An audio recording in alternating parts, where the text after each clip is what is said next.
ജന്മനക്ഷത്ര ദിവസം, പൗർണമി ദിവസം, വെള്ളിയാഴ്ച ദിവസം മുതലായതൊക്കെയല്ല ഈ ലളിതാ സഹസ്രനാമം ജപിക്കുവാൻ വളരെ ഉത്തമമായ ദിവസങ്ങളാണ്.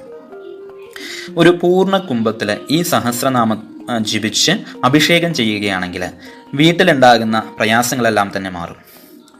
ലളിതാ സഹസ്രനാമം ദിവസവും പാരായണം ചെയ്യുന്നവനെ 3 ലോകങ്ങളും നമിക്കും. ഒരു നേരമെങ്കിലും ജപിക്കുന്ന വ്യക്തിയുടെ ശത്രുവർഗത്തെ ശരഭേശ്വരൻ തന്നെ നശിപ്പിച്ചു കളയും.